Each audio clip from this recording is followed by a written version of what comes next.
Hello everybody, it's me Charlotte, and today I'm going to show you guys how to knit the two-color honeycomb brioche stitch. A few days ago I uploaded a video on just the one-color honeycomb brioche stitch, so today I thought I would show you the two-color. As you can see, it leaves a very nice stripe. It's the same exact pattern, you just change the color. This is what the back looks like, which I actually like the back with two-color because you can see there are uniformed stripes on this side. So stripes go this way on the right side, and on the wrong side they go this way, and it's like a purl bump side, but I still think it looks pretty neat. It is a 4-row repeat. Like I said, it's the same exact pattern we went over the other day.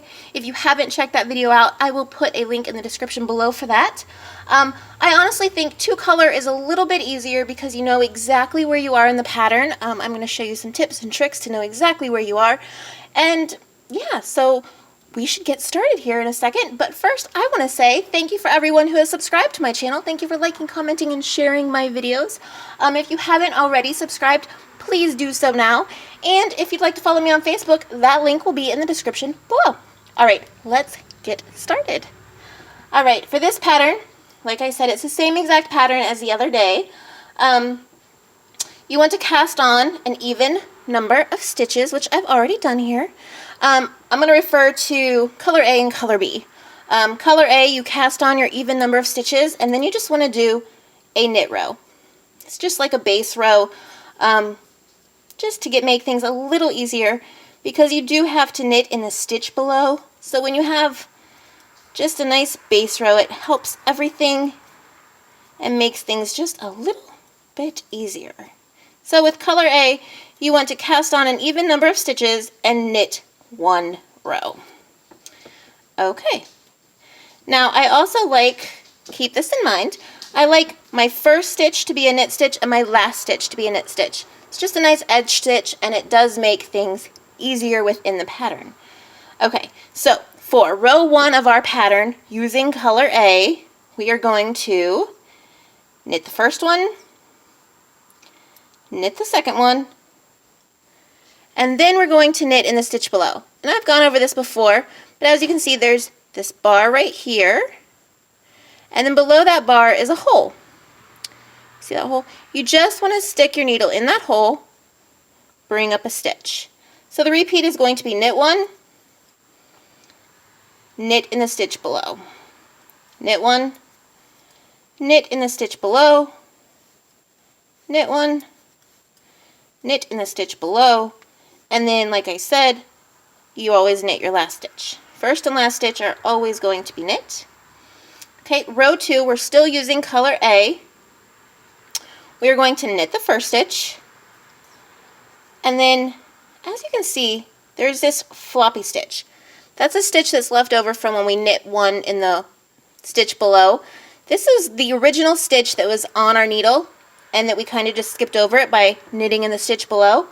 All you want to do is pick up that stitch. You just want to just pick it up, put it on your right needle, and then you want to go into the next stitch on your left needle, wrap your yarn around, but you want to come through both of those. See? I'll show you again. You want to pick up that dropped stitch or the loose stitch, go into the next stitch on your left needle, wrap your yarn around, and we're not going to come up through the stitch that's on our needle, we're going to come through both of those stitches, right through the bottom. Pull it off. Then we're going to knit the next one. We're going to pick up that loose stitch, and this will be much easier once we get another color in here. You'll be able to see very clearly what I'm talking about. You just want to pick up that loose stitch and then go into your next stitch, and then go under both. Continue that. Like, see, this is a stitch we just have to knit, and you'll notice there is no sloppy stitch for us to pick up. So we know that's just going to be a regular knit stitch, but here we have that floppy stitch. So we're going to pick it up, go into our next stitch on our left needle, but we're going to go under both of them. And then you're going to knit one, and then of course you're going to knit your last one. Okay. Now it's time to incorporate your new color. So basically it's Rows 1 and 2 are done with color A, and rows 3 and 4 are done with color B. So to start a new color, all you're going to do, insert your needle into that first stitch as if to knit, because we are going to knit it. Take our new color, and I just make a little loop, fold it over, no tying, nothing like that. Put it over our right needle, bring up a stitch. Now it's going to be a little floppy and loose. It will tighten up. And then all you want to do is, this is row 3, you want to knit the first stitch, and then you want to knit in the stitch below.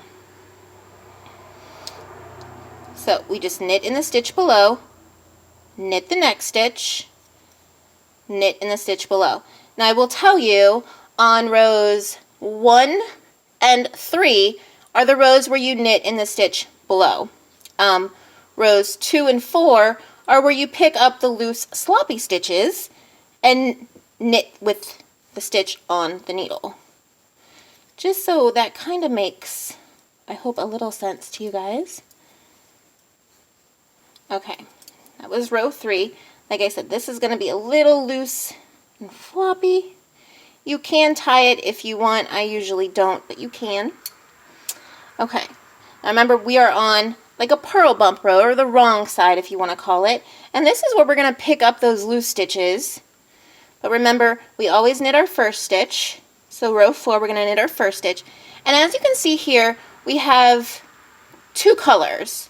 We have our color A and our color B. Our color B is on our needle. We don't have any loose stitch to pick up. So we're just going to knit that first stitch, or the second stitch. And now here you can see we have this loose stitch, and it's in color A. So we're going to pick up that loose stitch, we're going to go into the next stitch, and we're going to knit. Again, we're going to knit 1, that's the repeat, knit 1, pick up that loose stitch, and knit it along with the stitch on our needle, but going under both. Knit the next stitch, pick up that loose stitch, go under both, knit the next stitch. Didn't leave myself much of a tail with the new color. Pick up that loose stitch,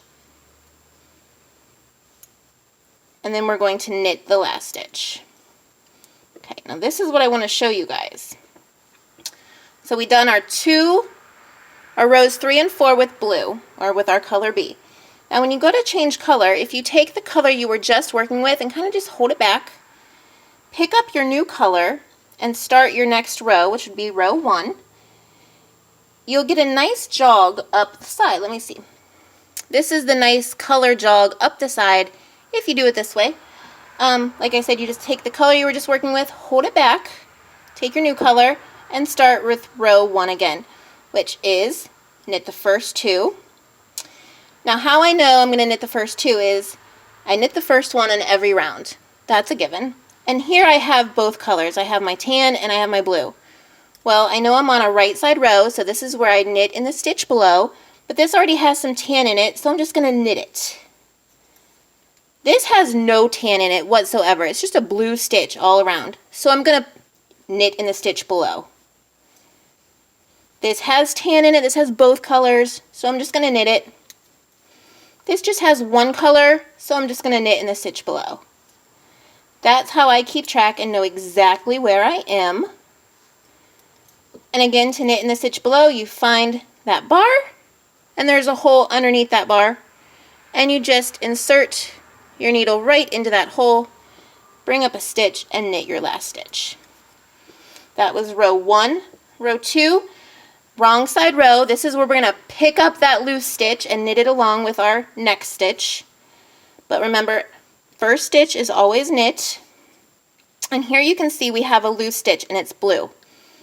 So we're going to pick up our loose stitch and knit it along with the stitch on our needle, but going under both of them. This doesn't have a loose stitch, so we're just going to knit it. Again, loose stitch, knit both of them, going under both of them. No loose stitch, we're just going to knit. A loose stitch we're going to pick up, keeping it on our right needle, inserting our needle into the next stitch on our left needle and going under both. Again, knit, pick up the loose stitch, go under both of them, knit one, and knit the last one. And that's it, guys. That's how you do it. And we've done our rows 1 and 2 with color A, and then we would just go ahead, take our color A, tuck it behind, pick up our new color B, and do rows 3 and 4. That's how you do it. If you need to watch this video over, I understand. I will put a link to the one color Honeycomb Brioche in the description below. Get the pattern down, and like I said, once you have the pattern down, you know it's just rows 1 and 2 are with color A, rows 3 and 4 with color B. You want to bind off after row 4, and you can bind off with either both colors or just one. Here I just did a simple, regular bind off with one color, and that's it. Again, it's a nice fluffy stitch. That's the front, this is the right side, this is the wrong side. Still has some nice stripes, and that's it, guys.